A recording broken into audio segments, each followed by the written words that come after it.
Et nous sommes en direct. Bonjour, bienvenue à toutes et tous. Bienvenue au live meeting de l'entreprise Hathaway, donc événement organisé par l'ITA, la plateforme européenne d'investissement responsable et citoyen. Donc c'est un plaisir de vous retrouver pour un nouveau live, donc une rencontre entre entreprises financières sur la plateforme et citoyens, citoyennes à la fois de France et de Belgique qui venaient du coup poser vos questions en direct aux porteurs de projets avant de peut-être investir heu, dans cette levée de fonds. Donc je me présente, je suis Émilie Brosseau, animatrice de levée de fonds chez Lita et on a le plaisir aujourd'hui d'être avec Jean-Michel Amaré, fondateur et président d'Hathaway et Geoffroy de Roffignac, donc directeur marketing. Merci beaucoup à tous les 2 d'être avec nous aujourd'hui.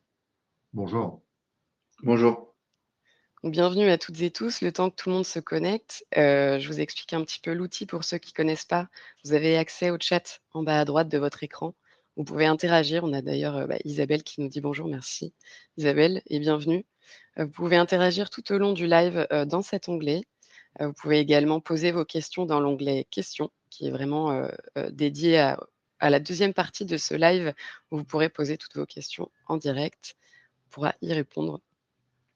Donc je rappelle, Hathaway est en levée de fonds sur l'ITA depuis quelques jours dans le cadre d'une émission d'obligations convertibles à hauteur de 2 millions d'euros maximum.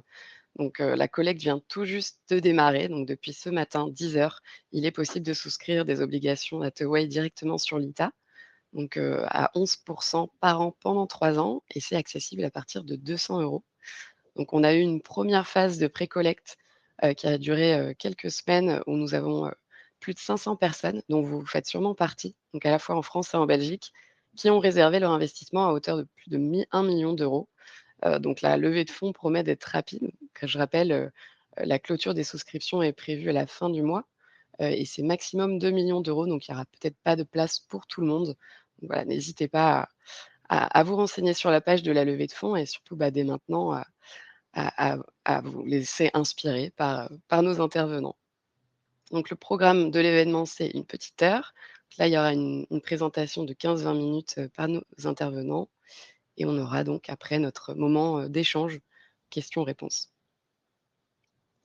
Voilà, donc bonjour, Renan et Félix et je pense que, Jean-Michel et Geoffroy, je vous laisse, vous présenter et démarrer, la présentation. OK, merci beaucoup. Donc Jean-Michel Amaré, je suis le président et cofondateur d'Hathaway. Je suis ingénieur de formation, 15 ans dans l'industrie, puis création du projet Hathaway derrière, avec une création en 2012, mais on y reviendra un peu plus tard sur l'histoire de l'entreprise. Geoffroy, je te passe la parole. Oui, donc moi c'est bonjour à tous. Je suis Geoffroy de Roffignac, donc je suis le directeur et commercial et marketing d'Hathaway, que j'ai rejoint il y a un peu plus de 2 ans, après formation plutôt business school et une longue expérience en direction commerciale dans l'industrie et dans l'énergie. OK, D'accord. merci. Allez, je propose qu'on démarre. Alors, Hathaway, pour la petite histoire, c'est un acronyme que vous voyez en dessous dans la baseline qui signifie Anytime, Anywhere, Energy. Et l'ADN de création d'entreprise est de proposer des solutions pragmatiques de stockage d'énergie en réponse aux enjeux, aux mutations climatiques et énergétiques que nous vivons. Et vous verrez comment l'histoire a évolué pour nous amener à être aujourd'hui un des leaders de la recharge hydrogène, l'hydrogène étant utilisé en tant que carburant propre pour les mobilités. Et donc, je pense que si vous êtes sur cette plateforme, c'est que vous êtes largement aguerri et au clair sur les enjeux climatiques, la crise climatique que nous vivons, avec la cible qui est donnée de maintenir à 1,5 degré la température moyenne à la fin du siècle, ce qui nous amène à réduire et à abattre de moitié les émissions de carbone, de CO2. Donc, de ce fait, toute émission de carbone va être à chasser pour proposer des solutions. Et de ce fait, le point, notamment en France, 30% de ces émissions sont dues au transport. c'est au-dessus de la moyenne d'autres pays, puisque le sujet transport, puisqu'en France, on produit une énergie qui nous alimente de manière domestique, plutôt décarbonée par le nucléaire. C'est pour ça que la proportion des transports est plus élevée que dans d'autres pays. Au global, en moyenne, on est autour d'une vingtaine de pourcents. C'est les effets du transport et de la mobilité. Et c'est un secteur qui est assez facile à adresser en termes de solutions. Notre position, elle est assez claire. En priorité, bien entendu, le sujet doit porter sur la sobriété. On n'est pas des miraculeux de la solution technologique pour répondre de manière globale et totale aux émissions. Le premier enjeu est bien entendu de travailler tout ce que l'on peut au niveau de l'économie, de la sobriété, de consommation d'énergie, de passer sur tout ce qui peut être en termes d'alternatives propres, douces et économes. Ça, c'est les enjeux. Ensuite, en complément à ces enjeux de sobriété, oui, des solutions technologiques existent, sont là pour proposer une réduction des émissions de CO2 et notamment sur la partie mobilité et transport pour laquelle on discute aujourd'hui, on est réunis.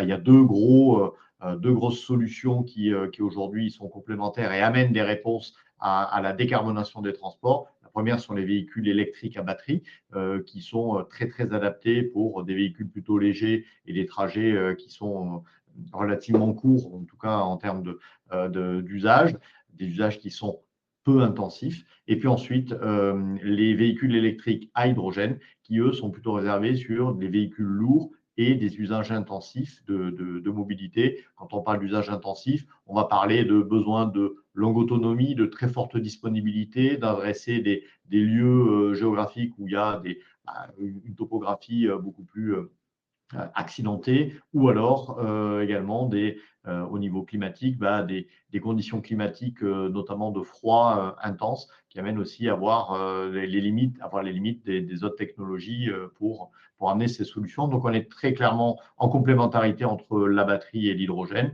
Les deux sont des véhicules électriques. Ce sont deux manières différentes de stocker l'énergie. On alimente les mêmes moteurs. Ce sont les mêmes typologies de véhicules, mais derrière, voilà, on stocke différemment pour répondre à une différence d'usage, peu intensif pour la batterie, intensif pour l'hydrogène. Et puis à côté de ça, décarboner, bien entendu, l'intérêt, que ce soit pour les véhicules électriques à batterie ou pour l'hydrogène, c'est comment est-ce qu'on va avoir produit ce carburant-là ou cette énergie qui va rentrer, qui va être stockée. Et là, la nécessité d'avoir de l'énergie renouvelable, à minima décarbonée, mais surtout renouvelable, pour venir alimenter ces véhicules, ce qui amène une logique complètement claire et limpide entre la décarbonation, le stockage et l'usage de son véhicule, où on est en totale décarbonation.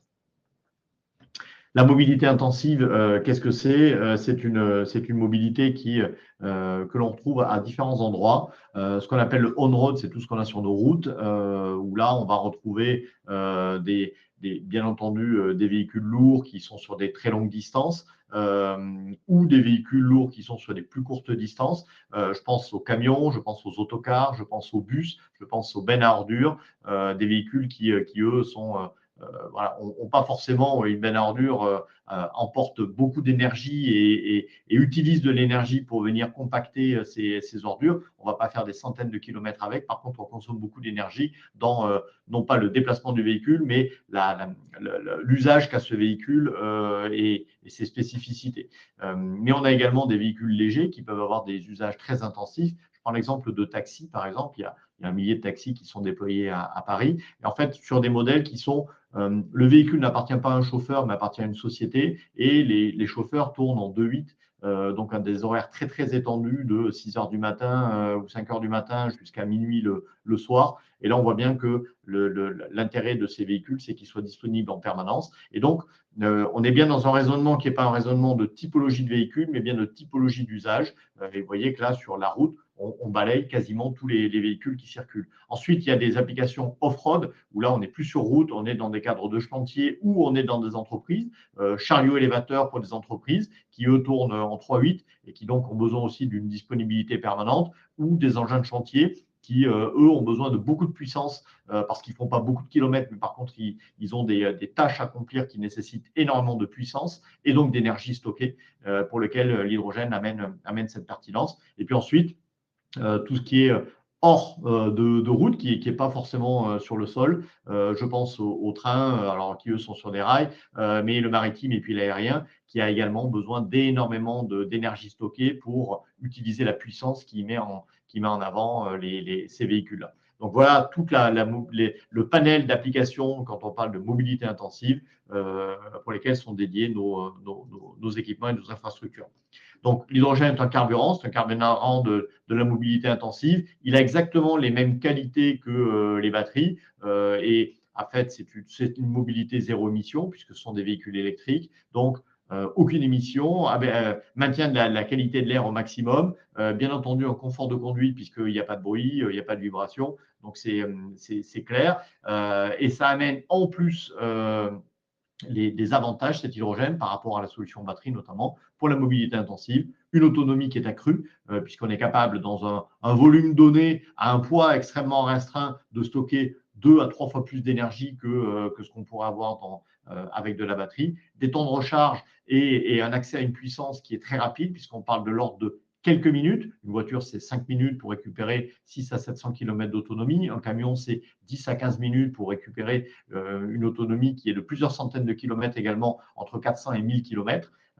Et puis, un gain d'espace et de charge utile, puisqu'en fait, comme l'hydrogène a une capacité de stocker l'énergie de manière extrêmement dense, on est capable de la restituer très vite et donc d'utiliser des mètres carrés au sol de manière beaucoup plus intéressante pour recharger un nombre de véhicules que quand on doit passer des dizaines de minutes ou des heures pour recharger des véhicules plus lourds avec la batterie. Ce sont des limites technologiques entre un transfert d'électrons et un transfert de gaz auquel on répond. Et c'est pour ça que l'intérêt de ce gain d'espace par rapport aux stations hydrogènes qui sont des stations mutualisées comme celles qu'on connaît dans le cadre du pétrole, elles sont collectives, on utilise beaucoup mieux l'espace pour recharger les véhicules. Et puis la charge utile, je le disais tout à l'heure, le rapport quantité d'énergie par rapport au poids et la densité énergétique qui est donnée par l'hydrogène est beaucoup plus intéressant. Donc en fait, quand on est dans le cadre de camions ou de véhicules de transport de personnes, en fait, le stockage de l'énergie représente un poids beaucoup plus intéressant, donc on peut amener une charge utile beaucoup plus élevée. Ce qui amène à avoir moins de véhicules sur les routes pour transporter la même quantité et la même masse de marchandises. Et puis, bien entendu, l'hydrogène, par rapport à cette mobilité intensive, il y a une réduction de l'empreinte carbone, on a déjà parlé, mais moins de consommation de matières stratégiques critiques qui sont en plus pour lesquels il y a des dépendances géostratégiques aujourd'hui que nous ne maîtrisons pas en France. La stabilité des réseaux électriques, puisque l'hydrogène, on est capable de le produire, on désynchronise complètement les moments où on le produit, les moments où on va l'utiliser, puisque c'est un vecteur de stockage d'énergie, ce qui veut dire qu'on amène des solutions de stabilisation du réseau électrique pour faire face à des pics de demande ou des creux de demande, pour venir produire ce carburant au moment qui sont les plus opportuns au niveau de la demande, mais aussi du coût, et de le restituer de manière complètement désynchronisée, puisqu'on a stocké cette énergie dans ce carburant. La productivité et la disponibilité, on a parlé déjà bien entendu sur ces temps de recharge qui permettent de diminuer le nombre de véhicules qui sont sur les routes pour transporter la même quantité. Et puis le gain d'espace au sol, bien entendu, qui vient faire en sorte qu'on libère de l'espace pour d'autres usages ou pour la nature. Donc, notre positionnement, vous l'avez compris, c'est d'être un des leaders en France et dans le monde, enfin pas en France, puisqu'en France on l'est déjà, en Europe et dans le monde, pour proposer ces solutions de recharge, de mobilité hydrogène, pour être très clairement dans une logique d'accompagnement des porteurs de projets pour faciliter le déploiement de ces projets dans le concret et de faire en sorte que les territoires, les usagers et les futurs usagers ont une possibilité de se recharger le plus rapidement possible en déployant ces réseaux au sein de la France, c'est déjà le cas, mais de l'Europe et plus tard dans le monde, pour faire en sorte que nos technologies soient adaptées aux attentes de nos clients. Un rapide parcours sur l'histoire d'Ataway, créé en 2012. Nous avons basculé sur fait grosse phase de R&D de 2012 à 2015. 2015, première mise sur le marché des stations pour de la mobilité très légère. Et puis, graduellement, nous sommes montés en capacité avec des équipements qui au début faisaient 2 kg et maintenant on est à 2 tonnes. Donc, vous avez une échelle de fois 1000 en termes d'équipement pour répondre à l'évolution des attentes, des besoins du marché, en termes de typologie de véhicules, de nombre de véhicules et donc d'emport d'hydrogène. Et de manière très claire, on avance étape après étape pour accompagner ces mobilités en se finançant régulièrement. Il y a eu une levée de fonds de 25 millions qui là, s'est opérée, donc 23 millions quasiment qui ont été levés au mois d'avril. On vient compléter avec les 2 millions pour lesquels on est en train de parler aujourd'hui pour arriver à ces 25 millions d'equity pour être dans une logique d'accélération et de déploiement à l'échelle internationale de nos sujets, de notre présence commerciale et technologique, avec une ambition de devenir le leader européen des stations hydrogène, donc d'aller travailler sur tous les enjeux de rayonnement commercial en Europe et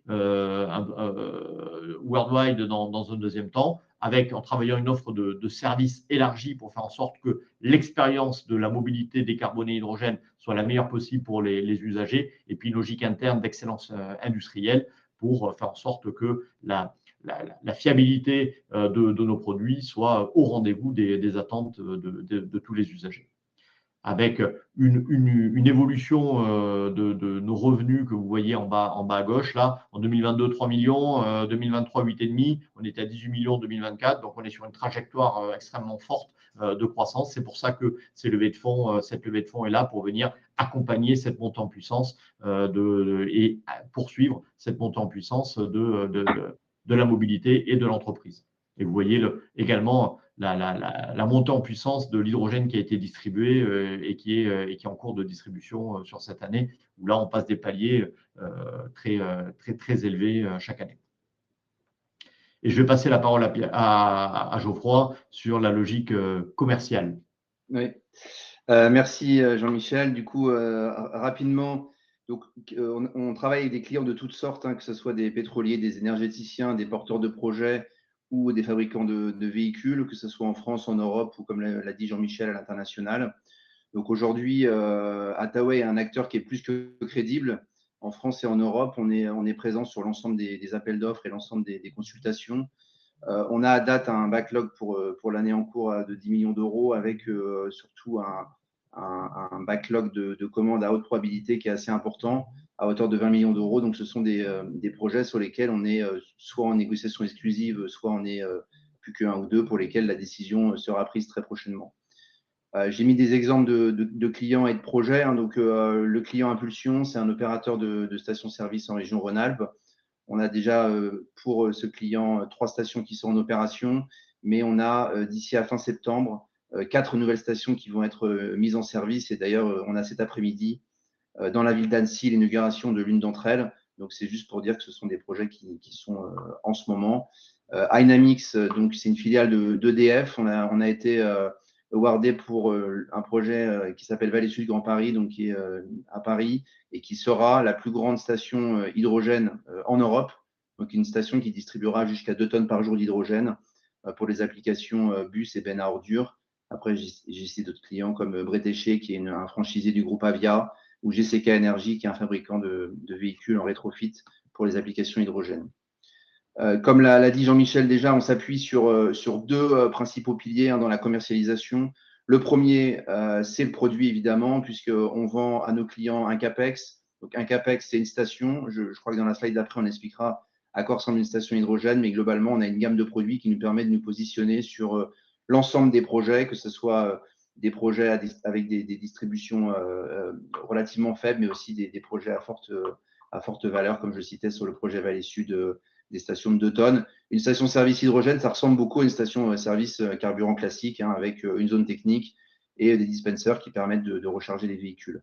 Mais en parallèle, le client, quand il achète une station, il l'achète évidemment pour la faire fonctionner pendant un certain nombre d'années, qui est à peu près de 15 à 20 ans. Et donc, sur ces années-là, au moment où il passe une commande, il va surtout regarder aussi combien cette station va lui coûter en ce qu'on appelle OPEX, donc c'est-à-dire les coûts d'opération. Les OPEX, c'est donc un certain nombre d'éléments autour de la station qui seront plutôt côté porteur de projet, mais en tant que fabricant, on a développé une gamme de services qui permet d'optimiser les coûts d'exploitation, mais aussi la consommation d'énergie de nos stations, puisque l'énergie est un facteur essentiel dans l'opération d'une station. Donc, une station-service hydrogène. Donc, l'hydrogène, c'est un gaz, hein, comme vous le savez. Nous, on a une gamme de stations qui permet donc en input de récupérer le gaz, soit fabriqué directement sur place s'il y a un électrolyseur qui est installé sur le site. Donc, sachant que Attaway ne commercialise pas d'électrolyseur dans sa gamme. On peut aussi en source avoir de l'hydrogène qui vient d'un tube trailer. Donc, c'est l'hydrogène qui a été fabriqué ailleurs, qui a été compressé à une pression moyenne, mis dans des camions et qui sont apatriés sur le site de la station duquel on va pouvoir directement le prendre en input. Et on peut aussi connecter nos stations à des pipelines. Ensuite, il y a 4 organes principaux dans une station. Donc, évidemment, un compresseur. On récupère de l'hydrogène donc à une pression entre 30 et 300 bars. Et donc, la station va compresser cet hydrogène jusqu'à 1000 bars. Donc, on pourra revenir sur ces détails techniques si ça vous intéresse.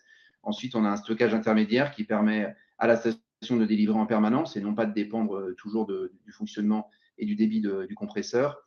Ensuite, l'hydrogène qu'on veut distribuer pour garantir un temps de charge qui est très rapide, on veut le distribuer rapidement. Et donc, pour ça, on utilise du refroidissement pour permettre de refroidir le gaz pendant sa distribution pour pas qu'il s'échauffe et éviter qu'il y ait un arrêt du plein. Et évidemment, la partie que le public va voir, hein, qui est la partie dispenser. Et donc, ça ressemble vraiment à un dispenser thermique, à la différence que le nozzle est directement connecté au réservoir avec, sans qu'il y ait d'échappement de ce réservoir. Les stations peuvent alimenter des véhicules de différentes pressions. Hein. Les pleins peuvent être soit à 350, soit à 700 bars. Donc là, on est un peu dans le détail technique, mais c'est vraiment pour comprendre quels sont les organes qui composent une station hydrogène et voir que c'est un peu plus complexe que distribuer un liquide comme l'est un carburant. Ensuite, Attaway donc, est une entreprise à mission. Comme toute entreprise à mission, on s'intéresse énormément à notre impact, que ce soit sur l'environnement, l'impact sociétal, l'impact au niveau RH. Donc, c'est ce qu'on va couvrir sur les 3 prochaines slides. Sur l'impact environnemental, on a fait faire un bilan carbone par une société qui s'appelle Greenly sur l'impact environnemental de notre station hydrogène, donc des stations hydrogène Attaway comparées à des stations hydrogène thermiques. Et donc, on voit évidemment une forte réduction de l'impact environnemental de la station hydrogène. Sur la suite de l'impact environnemental, on a aussi fait tout un travail pour obtenir une notation RSE, donc, qui se base sur notamment l'endroit à laquelle on achète nos composants. Attaway utilise principalement des fournisseurs en France et en Europe pour limiter évidemment l'impact au niveau transport des composants vers notre site de production et ensuite de notre site de production vers le site d'implémentation. Et donc, on a obtenu une note de 52 sur 100 qui fait qu'on est classé parmi les best in class dans notre zone de marché. On a un benchmark sectoriel qui est à 22%. Donc, c'est vraiment un élément qui est complètement embarqué dans la politique RSE de l'entreprise et sur lequel on s'attache énormément à travailler au quotidien. Et également l'impact social. Donc, je ne suis pas sûr que Jean-Michel l'ait dit, mais aujourd'hui, Attaway, c'est 150 personnes. Donc, on a grossi très vite, très rapidement. Il y a 2 ans, moi, je suis arrivé un peu plus de 2 ans, on était 50 personnes. Donc, on a fait un x3 en 2 ans. Donc, évidemment, ça nécessite un accompagnement au quotidien. Et également, l'hydrogène reste un marché qui est en maturation et qui nécessite énormément de formation et d'information. Et donc, c'est dans ce cadre-là qu'on a choisi, il y a à peu près 2 ans, de créer une académie de formation en interne qui a un but à la fois interne, évidemment, donc de former les nouveaux collaborateurs, de s'assurer que la montée en puissance soit faite au bon niveau pour être sûr qu'on garantisse à tout moment la sécurité sur nos sites et sur nos installations. Mais on utilise également cette académie de formation pour faire des formations en externe. Et là, je refais un parallèle avec la partie OPEX dont j'ai parlé tout à l'heure. Ce qu'on remarque, c'est qu'une station bien maintenue et bien exploitée aura des coûts d'OPEX qui vont être bien inférieurs à une station où la maintenance est faite de manière un peu moins professionnelle. Et donc, on a toute l'année des formations qui se passent soit chez nous, soit chez le client pour former les exploitants et les mainteneurs des stations aux différents organes et à l'exploitation de la station. Donc, c'est un élément aussi extrêmement important pour nous. Et je crois que je prends la main à Jean. Ouais. Oui, oui, bon là, on va assez vite pour laisser garder du temps pour les questions. Vous avez un aperçu de l'équipe dirigeante. Donc, j'ai cofondé l'entreprise avec Pierre-Jean Bonnefond, mon associé, qui lui est plutôt sur les sujets techniques. Moi, je suis sur les sujets commerciaux et de management général de l'entreprise et financier, bien sûr. Et vous voyez qu'on s'est entouré d'un codir solide. Bon, je crois. Vous avez commencé à faire connaissance avec lui, mais on a Lucille qui est notre DAF, Sébastien en directeur R&D, Aurélie, directrice RH, François, directeur des affaires. Les affaires sont la prise de la suite de ce que Geoffroy a vendu. C'est un projet commercial, hein, puisqu'il a été vendu et donc donné lieu à une commande, donc ça devient une affaire.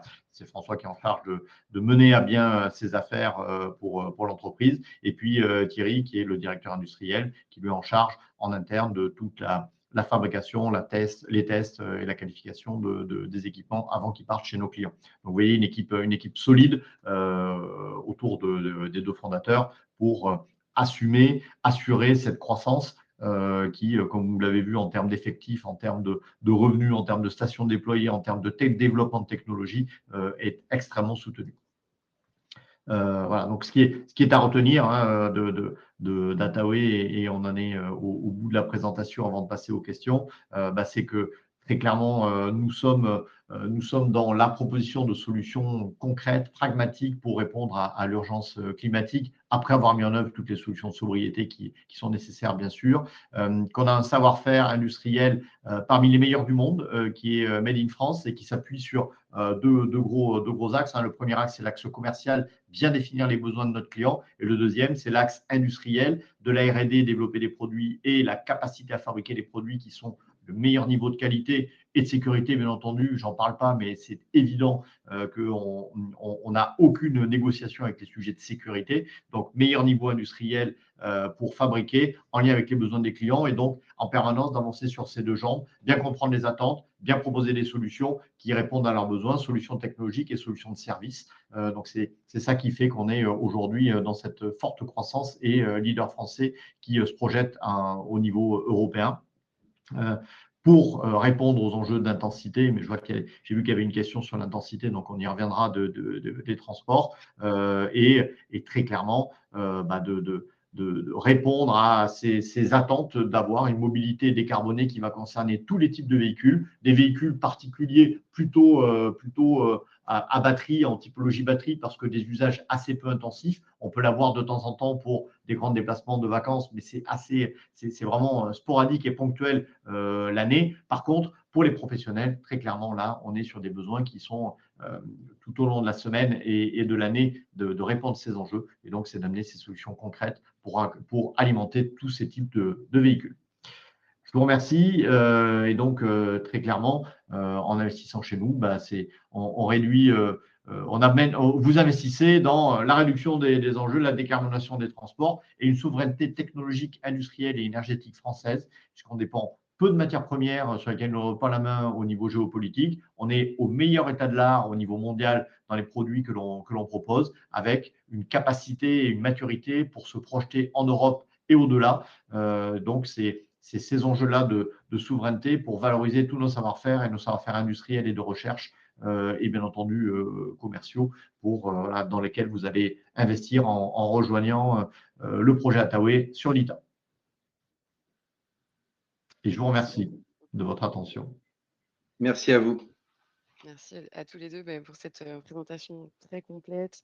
Nous avons beaucoup de questions et là, je pense que c'est un sujet qui intéresse beaucoup la communauté d'inscrits l'ITA, d'investisseurs, mais aussi les participants d'aujourd'hui. Juste pour compléter, bien sûr, l'ITA a choisi aussi de proposer Ataoé sur sa plateforme pour toutes ces raisons-là. Et les raisons principales, c'est clairement que c'est l'opportunité d'investir dans un acteur pionnier de la mobilité décarbonée. Donc, c'est le leader français des stations à hydrogène aujourd'hui, avec plus de 50 stations installées, on l'a dit. Premier acteur français dans ce domaine. Donc, investir dans Ataoé, c'est contribuer directement à l'indépendance énergétique de notre pays également. Le deuxième point, c'est que la dynamique commerciale est prometteuse, donc la performance commerciale de l'entreprise est excellente. On l'a vu avec un pipeline des commandes, un pipeline commercial qui est solide et qui vont permettre à Hathaway aussi de surpasser ses prévisions.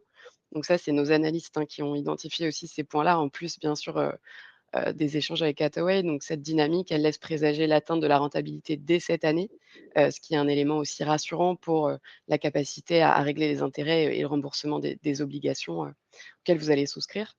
Et le troisième point clé aussi, c'est la levée de fonds réussie là récemment avec, plus de 23 millions d'euros donc sécurisés en equity auprès, de fonds institutionnels, donc qui renforcent la capacité d'Hathaway à innover et à se développer. Donc c'est vraiment des points clés, qu'on a identifiés, que nos analystes ont identifiés et qui nous permettent de défendre ce projet aujourd'hui sur la plateforme. Hem, voilà, on va pouvoir commencer à répondre à vos questions. Donc je propose qu'on commence par Séverine qui a posé la Oui. première question.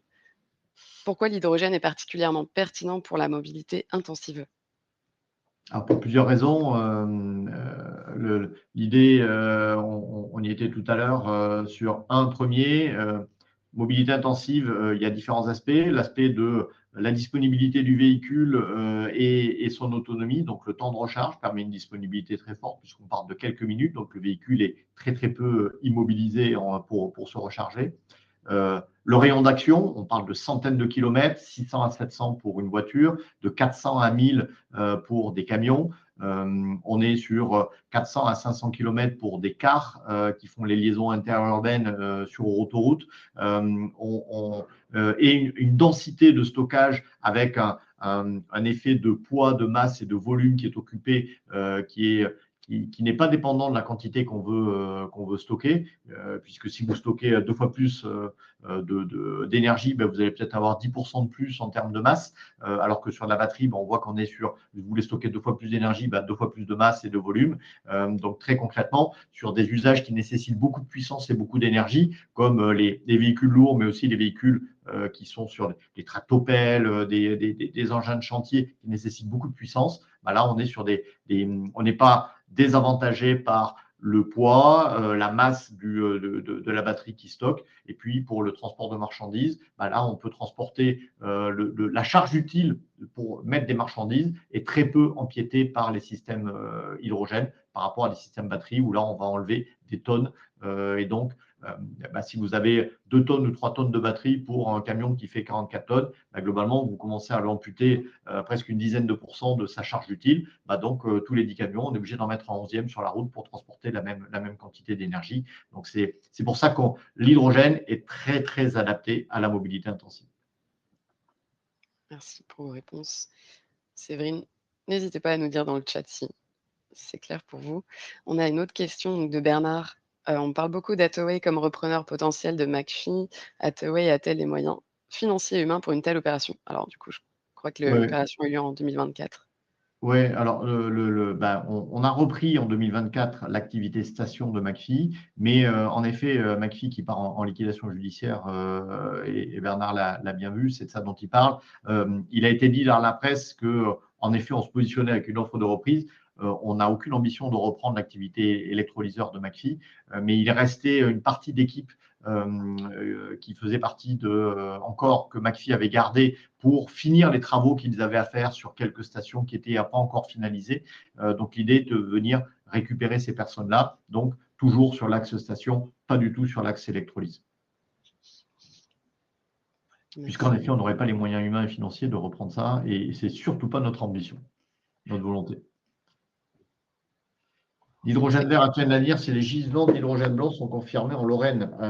Alors, les deux seront pertinents. Très clairement, l'hydrogène vert, il est disponible tout de suite. L'hydrogène blanc, lorsqu'on sera capable de l'extraire de manière claire, qu'on aura qualifié son intérêt, le fait que l'extraire, on va pas non plus déséquilibrer le sous-sol en termes de structurel ou en termes qualité en injectant des produits qui pollueraient, et que l'hydrogène blanc qui est extrait, on est capable de suffisamment le traiter, le purifier pour qu'il soit au standard pour les usages de mobilité. Lorsqu'on aura fait tout ça, l'hydrogène blanc viendra en complémentarité avec l'hydrogène vert. On est quand même sur des horizons de temps à 2035 pour pouvoir utiliser l'hydrogène blanc de manière large dans le cadre de la mobilité, dans les projections qui sont menées aujourd'hui. Donc, il y a encore au moins une dizaine d'années où l'hydrogène vert va être seul pour amener ces solutions. Et nos stations, de toute manière, sont totalement adaptées à utiliser un hydrogène blanc, un hydrogène vert. Vous l'avez vu tout à l'heure, Geoffroy vous l'a dit, quelle que soit la qualité de l'hydrogène en entrée ou quel que soit son mode de transport et d'acheminement ou de production sur place, nos stations sont compatibles et donc répondent à tous ces besoins. Merci beaucoup. Il y avait une question aussi sur le sourcing de l'hydrogène. Donc, Philippe qui demandait si c'était bien en France. Oui, alors ce sont nos clients qui sourcent l'hydrogène. Oui, bien sûr, aujourd'hui, l'hydrogène utilisé dans les stations en France vient de France. Ce qui ne veut pas dire que demain, parce qu'il y a des gros projets européens, notamment en Allemagne, l'Allemagne n'a pas la capacité à produire de l'hydrogène décarboné comme nous l'avons en France avec notre nucléaire ou notre renouvelable. Et donc l'Allemagne a un gros projet d'import d'hydrogène qui serait produit de manière verte, mais plutôt dans des pays en Afrique ou au Moyen-Orient, et rapatrié pour être transporté ensuite par pipeline. Donc, il y aura, par rapport à ces pipelines, il pourra y avoir demain de l'hydrogène qui viendra. Il y a des projets de pipeline aussi en France pour venir utiliser de la production d'hydrogène qui serait faite de manière massive en Espagne.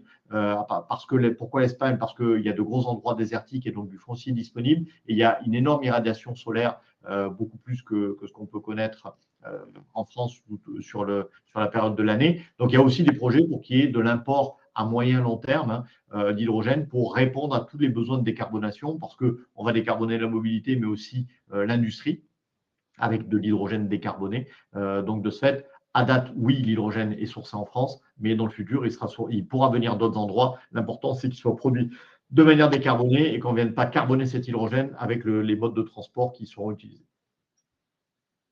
C'est très clair, merci beaucoup. Et Philippe avait aussi des questions sur la concurrence. Donc, au début de la présentation, il posait la question de la concurrence avec l'électrification des poids lourds. Ouais. Bon, j'ai déjà parlé des enjeux de charge utile que l'hydrogène préserve beaucoup mieux que la batterie. Ça, c'est le premier intérêt. Et puis, le deuxième intérêt, il faut voir que le transfert de gaz étant beaucoup plus facile, parce que c'est un gaz et ce n'est pas un électron, de ce fait, on est capable de transférer beaucoup plus d'énergie en un temps beaucoup plus court. Vous rechargez un véhicule, un camion, les 44 tonnes vont être rechargées entre 15 et 20 minutes. Si on voulait la même efficacité pour recharger des batteries dans ce même laps de temps avec la même quantité d'énergie, il faudra avoir une station en équivalent de 10 mégawatts. Ce n'est pas moi qui le dis, c'est Daimler qui est un fabricant de camions et qui, de manière très claire, mise énormément sur la partie hydrogène pour alimenter ses camions.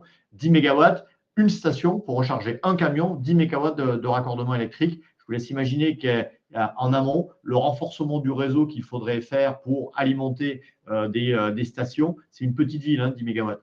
Donc, de manière assez concrète, si vous commencez à mettre 3, 4, 5 superchargeurs pour des camions et on se retrouve à 50 mégawatts, là, on est à la petite ville. Et là, ça commence à faire des chantiers en amont de renforcement de réseau et de consommation énergétique quand le camion se présente, puisque là, on ne sait pas stocker l'énergie. Le camion se présente, il se raccorde et il va tout de suite consommer la puissance de superchargeur, alors qu'avec l'hydrogène, en plus de tout ce que j'ai cité avant, son équivalent puissance, son équivalent le faible impact sur la marchandise emportée. En plus, on s'est complètement désynchronisé les moments où on va consommer cet hydrogène qui a été stocké sur place, des moments où on l'a produit. Ce qui veut dire que si on veut le consommer au pire moment de la journée où on a des appels sur le réseau pour des usages domestiques, par exemple, ça pose aucun problème puisqu'on a su désynchroniser les choses. Donc, de manière assez concrète, l'hydrogène a un énorme avenir dans le cadre de la mobilité poids lourd. Peut-être en complément, Jean-Michel, parce que on discute quand même pas mal avec les transporteurs de manière générale, puisqu'ils sont associés à toutes nos démarches commerciales, puisqu'à la fin, ce sont les utilisateurs finaux. Il y a 2 points en complément à ça. Le premier, c'est par rapport à l'électrification, donc les 10 mégawatts. En tout cas, si on voulait mettre des superchargeurs sur l'autoroute de manière régulière, ça coïncide à électrifier une ville de à peu près 40 000 habitants. Donc, c'est peut-être pour donner un chiffre à la petite ville. Mais 40 000, c'est quand même déjà une ville de taille plus moyenne. Et le deuxième point, quand même, que nous remontent beaucoup les transporteurs aussi, c'est l'emploi du temps de leurs chauffeurs. Et aujourd'hui, c'est vrai que beaucoup de chauffeurs ont un emploi du temps où ils sont relativement libres, en fait, et leur imposer des temps d'arrêt à un endroit précis parce que tout ça devrait être organisé en avance et tout, c'est des choses qu'ils ont beaucoup de mal à faire accepter par leur chauffeur. Et donc, l'hydrogène pourrait apporter cet avantage-là que l'électrique ne pourra pas avoir. Très clair, merci beaucoup. Philippe, une autre question, donc dans le domaine de la distribution, de l'hydrogène, qui sont les concurrents aujourd'hui? Alors, on a un concurrent en France qui s'appelle HRS, avec lequel on est en compétition sur pas mal d'affaires. Et aujourd'hui, on a plutôt une dynamique plus forte que depuis quand vous avez vu notre croissance sur les 2 ou 3 dernières années. Il y a également des concurrents. Il y en a un concurrent en Allemagne qui s'appelle Maximator. Il y en a un autre aux Pays-Bas qui s'appelle Resato. Il y a Air Liquide, mais qui commercialise quasiment que au grand export, au Japon, en Corée ou au Middle East. Donc ça, ce sont pour les principes. Et un autre concurrent, pardon, qui s'appelle Cavendish, qui lui est un Danois, Donc vous avez là le panorama globalement du top 5 européen des acteurs. Et puis ensuite, il y a des acteurs qui travaillent ça en Corée, qui travaillent ça en Chine, aux US également. Voilà, il y a quelques acteurs, en tout cas, voilà, en dehors d'Europe. Mais aujourd'hui, l'ambition de Dataway est d'être plus que le top 3, c'est de devenir le leader européen de cette mobilité, de ces stations de recharge. L'entreprise est en bonne voie. Merci, pour vos questions, Philippe. Je vois maintenant qu'on a pas mal de questions sur les stations en elles-mêmes, donc notamment une question de Séverine: «Comment sécurisez-vous les stations?» Une question de Philippe, qui demande s'il y a des fuites, pertes d'hydrogène sur les stations de ravitaillement. Ok, alors comment on les sécurise?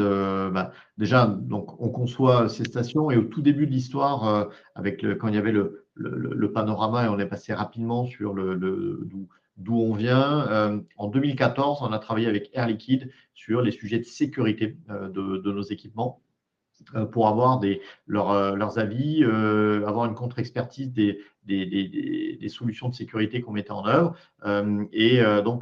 Dans le cadre de la R&D, on conçoit dès le départ avec ces guidelines sécurité qui continuent de perdurer et d'être au top. Donc, c'est une conception qui intègre ça. Il y a bien entendu plein de capteurs qui sont dans les stations et qui doivent vérifier si jamais il peut y avoir des fuites accidentelles. Nos stations, non, à la base, ne fuient pas, puisque si ça fuyait, ça sera un problème, bien entendu, de sécurité et aussi de performance. Donc, ça serait un vrai sujet. Néanmoins, si jamais il y a des fuites accidentelles, il y a des capteurs qui sont là pour vérifier et de mettre en sécurité, couper tout problème si jamais il y avait des accumulations d'hydrogène, tout en sachant que l'hydrogène, c'est un gaz qui est assez sympathique, puisqu'il est très volatile. Donc, c'est un inconvénient, c'est qu'on est obligé de le comprimer et Geoffroy parlait de 700 bars, 1000 bars. Donc, on est obligé de le comprimer à très forte pression pour qu'il ne soit pas en train d'utiliser une place et un volume trop important. Donc, ça, c'est son inconvénient. Par contre, cet avantage de la volatilité, c'est que quand il y a de l'hydrogène qui est relargué de manière accidentelle, en fait, il se disperse très, très, très, très vite. Et donc, ce à quoi il faut être très vigilant et faire attention, c'est s'il y avait des accumulations, des poches de gaz. C'est pour ça que les capteurs viennent pour vérifier qu'il n'y a pas d'accumulation de poches de gaz. Mais quand il y a des fuites, l'hydrogène s'échappe. Et donc, nos stations, à la base, sont quand même conçues pour avoir une ventilation naturelle et une capacité à disperser si jamais il devait y avoir des fuites accidentelles pour éviter l'accumulation de cet hydrogène. Donc voilà dans les grands principes ce que l'on met en œuvre. Tous nos équipements sont systématiquement certifiés par des entreprises externes, comme la PAV, comme Veritas, comme des leaders du secteur qui viennent dire que les sujets de sécurité qui eux-mêmes ont été validés en amont ont bien été mis en œuvre et fonctionnent tels qu'ils doivent être mis en fonctionnement. Bon, je ne rentre pas plus dans les détails, mais il y a énormément de mise en œuvre de systèmes, qu'ils soient actifs ou passifs, pour mettre en sécurité nos stations. Et peut-être d'un point de vue client, ce qui est important à noter aussi, c'est que la partie sécurité, en gros, la sécurité, c'est la première exigence de nos clients et du coup, on est audité en permanence sur ces sujets par des grandes entreprises type Total, Engie ou autres. Et donc, on travaille énormément avec eux dans ce domaine-là sur l'ensemble des projets.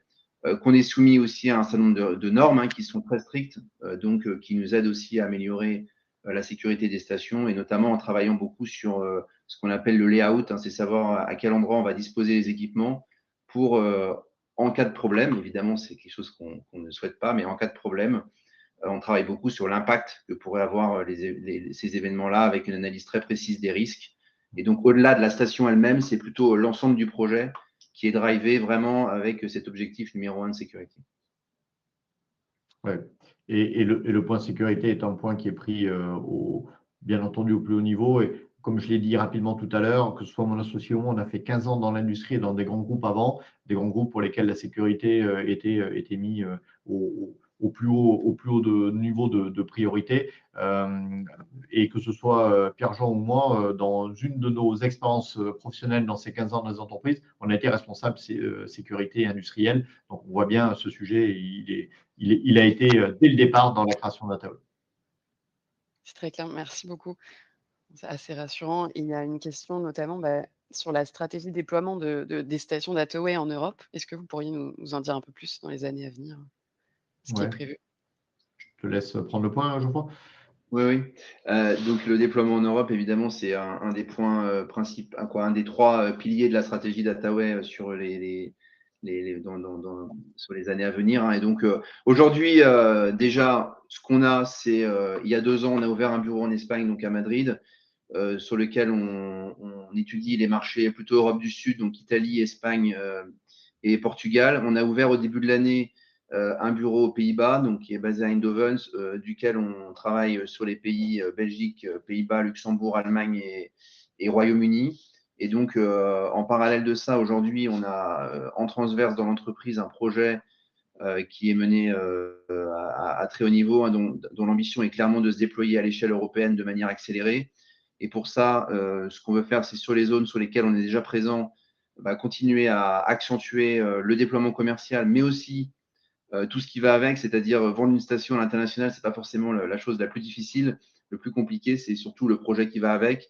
Et on parlait beaucoup d'après-vente tout à l'heure, mais évidemment avoir les bons relais pour pouvoir les maintenir.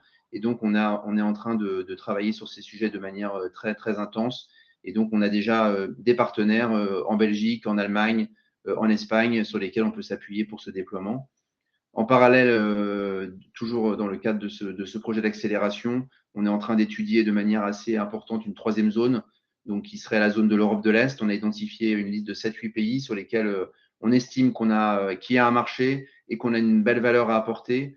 Et donc, sur ces pays, bon, je ne vais pas les citer, mais les plus importants sont la Pologne et la Roumanie, hein, qui ont des trajectoires hydrogène vert et déploiement de la mobilité qui sont très dynamiques.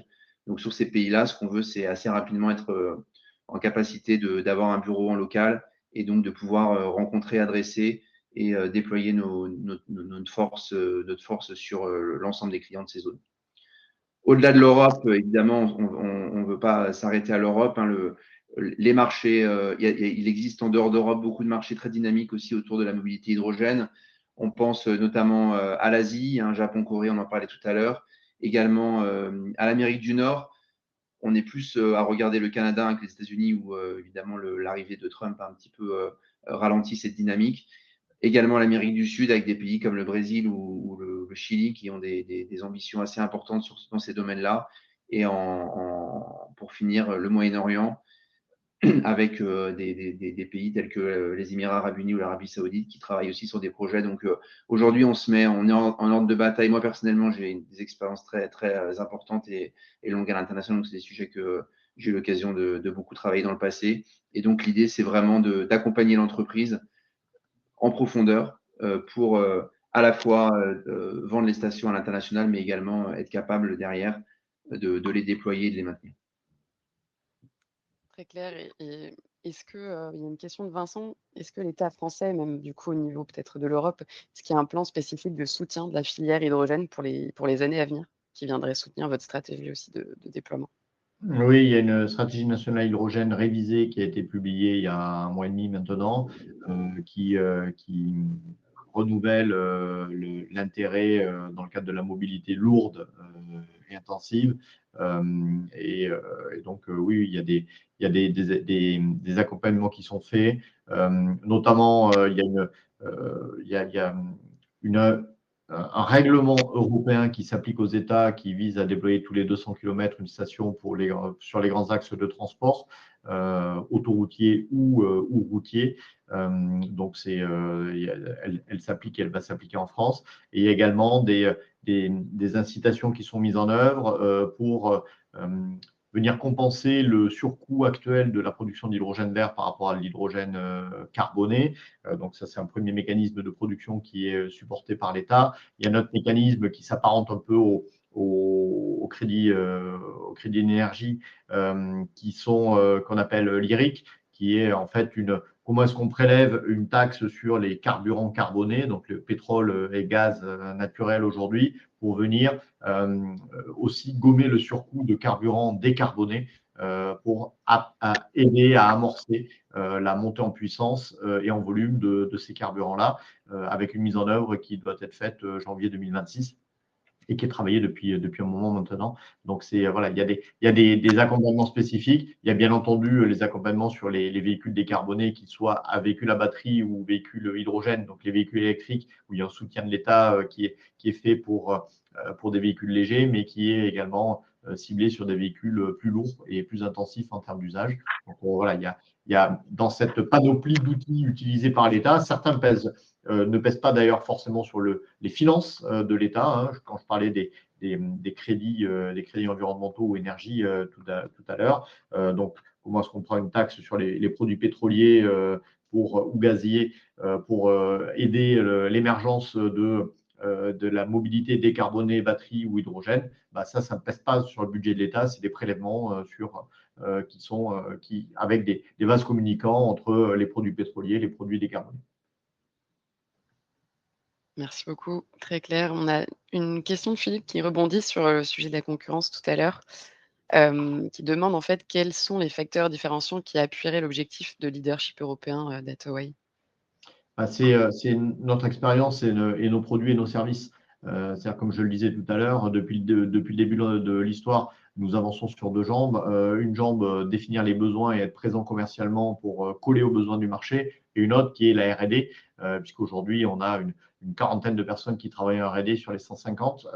Et quand je dis en R&D, on fait pas de l'invention, hein, on est vraiment plutôt dans le D que dans le R, pour développer, adapter, fiabiliser, optimiser en termes de consommation énergétique, de fiabilité, de durée de vie, nos équipements. Et donc, c'est bénéficier de ces 10 ans d'expérience accumulés en termes de R&D et la cinquantaine de stations qui nous ont permis d'accumuler aussi cette expérience et cette fiabilisation. Donc, c'est ça qui aujourd'hui fait que Attaway est reconnu comme étant un des leaders technologiques de par la solidité de sa technologie et sa capacité en permanence à faire évoluer sa technologie pour qu'elle s'améliore. Donc, c'est ça qui fait qu'aujourd'hui, ce seront les facteurs différenciants par rapport à d'autres concurrents. Et peut-être à titre d'exemple, aujourd'hui, on parle beaucoup de mobilité hydrogène, donc pour la mobilité dite intensive. Et derrière, on a tous en tête les véhicules lourds, hein, qui sont aujourd'hui les bus, les autocars, et qui seront rapidement, et qui sont déjà un peu aujourd'hui les camions. Et aujourd'hui, des acteurs en Europe capables de déployer loin de ces bases une station capable de remplir des camions, c'est déjà un vrai facteur différenciant. C'est-à-dire que dans des concurrents qu'on a listés, toutes n'ont pas cette capacité-là. Après, nous, on a travaillé aussi au niveau de l'offre, hein, sur des choix technologiques que certains de nos concurrents ont fait différemment ou n'ont pas fait, qui nous aident aujourd'hui à avoir des stations qui sont beaucoup plus fiables. Et aujourd'hui, quand on discute avec des clients du manière générale, en France ou en Europe, hein, je dirais les deux maîtres mots qui reviennent, c'est sécurité et disponibilité. Sécurité, on en a beaucoup parlé, disponibilité un petit peu moins, mais la disponibilité est un facteur essentiel de réussite du déploiement de la mobilité hydrogène. Ça veut dire qu'on peut pas, un acteur ne peut pas se permettre de déployer une station et que la station, la moitié du temps, elle soit non disponible parce qu'elle a été mal conçue ou parce qu'elle est mal maintenue ou parce que les choix technologiques qui ont été faits n'ont pas été bons ou alors parce qu'ils l'ont acheté à une entreprise qui n'avait pas l'expertise dont Attaway peut se prévaloir après après les 10 ans d'histoire de l'entreprise. Donc, en ayant un petit peu ces deux mots en tête et en regardant ce que c'est faire l'entreprise aujourd'hui, on a des facteurs qui sont extrêmement différenciants. Et d'ailleurs, certains gros clients le reconnaissent. On en a parlé tout à l'heure, mais Mmh. voilà, on pourra rentrer dans le détail après. Mais en tout cas, c'est ça l'idée globale que je voulais rajouter. Et puis on le voit avec le soutien du coup, avec la levée de fonds qui vient d'être bouclée là récemment. Il y avait une Mmh. question, mais à ce sujet, mais qui a disparu, je ne sais pas pourquoi, qui était, quels sont, les acteurs auprès de qui vous avez, pu lever 23 millions d'euros en equity? Ouais. Et il y avait une question aussi, s'il y avait des recrutements de prévus, dans les années à venir, mais j'imagine, que Mmh. Donc sur la partie levée, alors c'est public, hein, puisqu'on a communiqué dessus. On a des acteurs, il y a 2 acteurs financiers, un privé qui s'appelle StarQuest, et un autre plutôt public qui est associé à France 2030, qui nous ont accompagnés. Il y a un nouvel industriel qui a rejoint l'aventure, qui s'appelle Armor Group, qui est sur Nantes et qui diversifie ses activités sur les batteries et l'hydrogène. On a également un fonds régional qui est là pour accompagner, un fonds régional d'Auvergne-Rhône-Alpes qui est là pour accompagner les industries, pour venir continuer à être un des leaders, une région leader dans l'industrie en France. Et puis nos acteurs, des acteurs historiques qui poursuivent leur investissement. Il y a le Crédit Agricole, il y a FH Energy System qui également fait partie du tour. Il y a IDEC qui est un promoteur immobilier et qui, travaillant dans l'immobilier, dans les entrepôts logistiques, voit bien les attentes également en termes de solutions de mobilité de la part des clients. Voilà. Donc on a tout un pool plutôt d'ETI qui nous accompagne au niveau industriel, et ensuite de financeurs, StarQuest et puis France 2030 et la région, qui eux sont plutôt à composante financière. très bien, merci. Merci pour toutes vos réponses et merci aux participants pour vos questions. Je vois que le temps passe, il nous reste 2 minutes. Donc je rappelle, que Hathaway vient d'être lancé en collecte, donc vous pouvez souscrire dès maintenant à partir de 200 € en obligations convertibles avec un taux d'intérêt de 11 par an pendant 3 ans, avec un paiement des intérêts qui est semestriel. Donc la clôture est prévue fin juillet, mais si on atteint les 2 millions d'euros collectés avant cette date, il se pourrait qu'on clôture, la levée de fonds plus tôt. Donc Mmh. un conseil, voilà, ne tardez pas si vous souhaitez pas manquer cette opportunité. Vous avez également accès au dossier d'analyse détaillé, de l'ITA, voilà, qui est disponible sur la page de la levée de fonds dans l'onglet documents. Vous y trouverez un petit peu plus de détails sur notre analyse, côté l'ITA aussi. Pensez à valider votre profil investisseur sur l'ITA si ce n'est pas encore fait, parce que sinon vous pourrez ni accéder au dossier ni investir. Et voilà, sinon, je pense que ça va aller très vite. On a déjà, plusieurs centaines de milliers d'euros qui ont été concrétisés là en seulement quelques heures et même pendant le live. Donc, merci beaucoup pour l'engouement, et merci à Geoffroy et Jean-Michel pour votre disponibilité aujourd'hui. Merci beaucoup. Je vous laisse peut-être le mot de la fin pour Oui, clôturer cette. alors vous l'avez compris, on peut en parler pendant des heures. Donc on est forcément un poil frustré de ne pas pouvoir répondre et passer plus de temps avec vous.